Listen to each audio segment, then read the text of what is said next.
আজকে নওশাদ সিদ্দিকী যখন একটা বিধানসভায় একটা বিল পাস করেছে ভাঙড়ে ব্রিজের জন্য, আজকে ইতি আমরা খুব খুশি, সরকার সাহেব এই জিনিসটা করে দিয়েছে, ইতি আমরা খুশি, আমরা ভাঙড়বাসী, আমরা দোকান থেকে ইতি আমরা অনেক খুশি।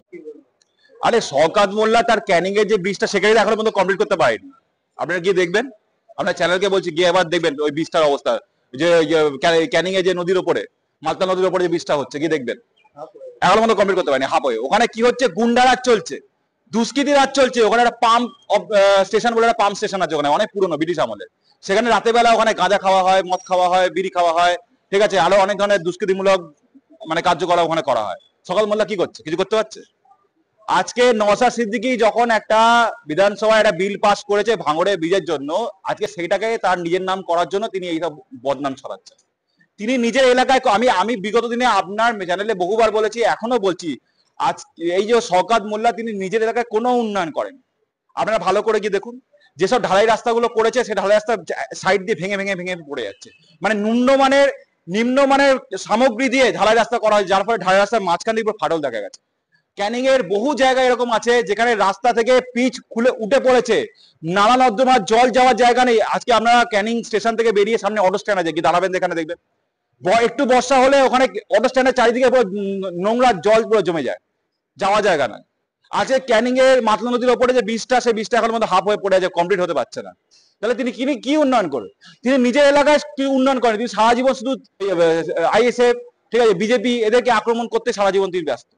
তিনি নিজে এই এলাকায় কোনো উন্নয়ন করে, এবং তার তো নিজের চারিত্রিক অনেক প্রবলেম আছে, তার নিজের পার্টির লোকেরাই বলে, এইসব আমার কানে আসে, আপনারা গিয়ে খোঁজ নেবেন। সুতরাং এই শওকত মোল্লা, এই যে নওশাদ সিদ্দিকীর এগেস্টে এইসব কথাবার্তা বলে অ্যাকচুয়ালি নিজেকে যে কতখানি তারা, সে নিজের যে কতখানি ডুব বসে সেটাকে প্রমাণিত করছে। আর আগামী দিন 2026-এ বিজেপি ক্ষমতায় এলে এইসব শওকত মোল্লা ফখরুদ্দিন সব বিজেপি আরএসএস ঢুকে যাবে, যেমন হুমায়ুন কবির রাস্তায় ঢুকে যাচ্ছে।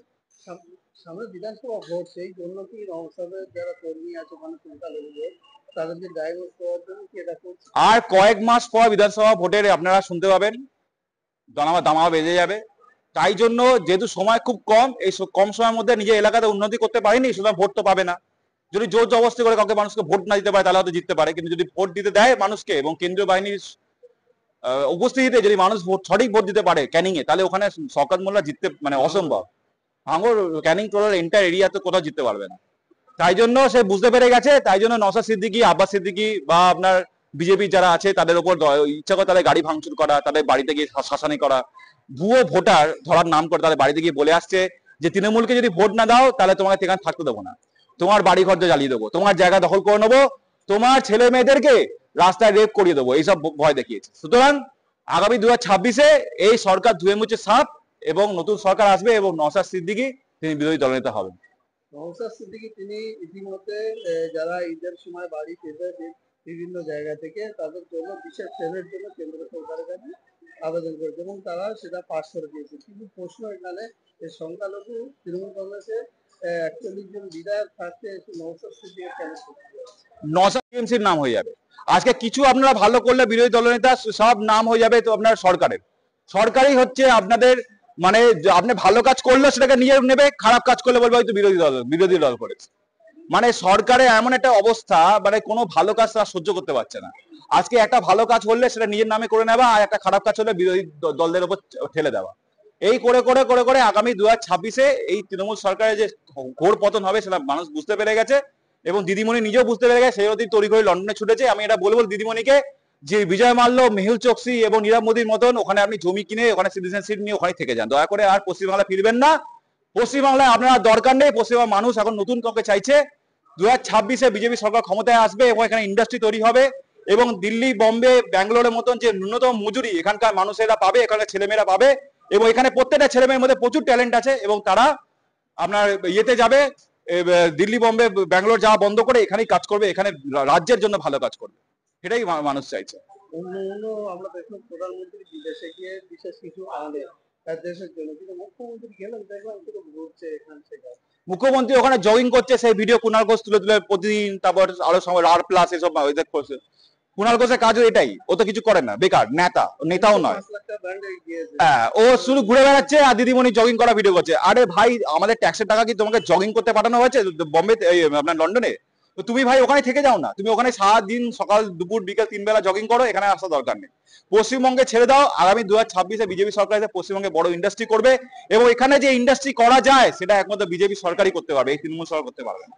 এরা শুধু কাটমানি নিতে পারবে, কাটমানি নিতে পারবে, লোকের বাড়িতে বোম ফেলতে পারবে, লোকের গাড়ি ভাঙচুর করতে পারবে, লোককে ভয় দেখাতে পারবে, জোর জবরদস্তি তাকে দখল করতে পারবে, মেয়েদের ওপর অত্যাচার করতে পারবে, শিশুদের ওপরে রেপ করে মার্ডার করতে পারবে, এইসবই তৃণমূল সরকার করতে পারবে। তৃণমূলের নেতা মন্ত্রীরা এইগুলো করার জন্যই এসছে।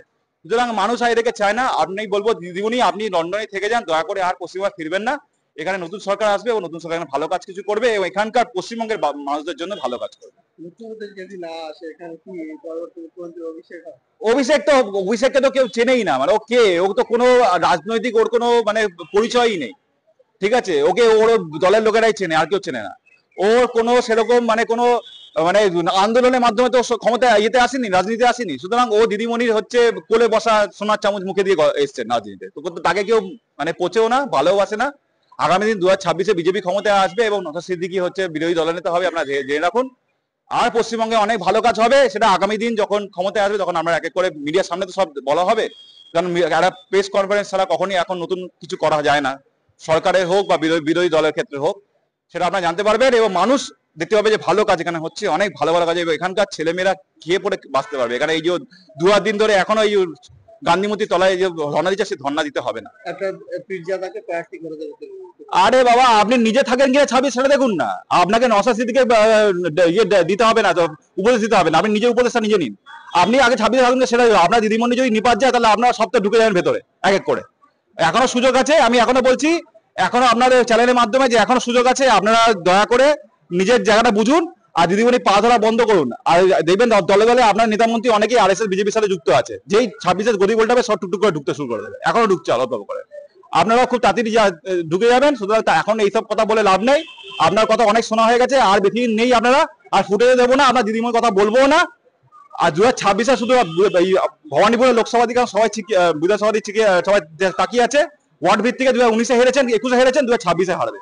এখন রাজনীতি ভবানীপুর এবং ভাঙড় দুটো সেনসিটিভ এবং মার্কেটে চলছে, কি বলে ভাঙড় বিধানসভা? অবশ্যই ভাঙড় বিধানসভায় কলকাতা আন্ডারে হয়ে গেছে, এবার দেখুন না কি হয়, খেলাটা কি হয়। আজ নওশাদ সিদ্দিকী, আব্বাস সিদ্দিকী ওখানে দেখুন না কি খেলা দেখায় 2026-এ। আপনারা শুধু দেখতে থাকুন, আপনারা যতই তাদের পেছনে লাগবেন ওরা তত তত্ত্বরে এগিয়ে যাবে। ওই যে ওনার গাড়ি আটকে দিয়েছেন বিধানসভাতে, তাতে কি হলো? উনি তো ফুটেজ পেলেন, উনি দেখুন না এবার সমস্ত মিডিয়া চ্যানেল, সমস্ত প্রধান সারির নেতা, প্রধান সারির ন্যাশনাল মিডিয়া, ডোমেস্টিক সমস্ত চ্যানেলে ওখানে দেখাচ্ছে, আপনার সাইড হয়ে গেছে। আপনি বলছেন যে ভাঙড়ে নওশাদ সিদ্দিকী 26-এ ফল করবে, কিন্তু মমতা ব্যানার্জি যাকে বলেছেন ডাক, সেই শওকত মোল্লাকে কিন্তু ভাঙড়ের দায়িত্ব দিয়ে রেখেছে। ও শওকত মোল্লা সব সাইড হয়ে যাবে। শওকত মোল্লা ভাঙড়টা পুরো এন্টায়ার ক্যানিং চত্বরে কোনো উন্নয়ন করেনি, শুধুমাত্র লোককে ভয় দেখিয়ে ভোট দিয়ে দেয়নি, তাই জন্য সেই ভোটে জিতে গেছে। ও 2026-এ সব সাইড হয়ে যাবে। এখানে এবারে জোরদার কেন্দ্রে আরো 3 ডবল কোম্পানি আসবে ভোটের সময়, দেখবেন আমরা সেই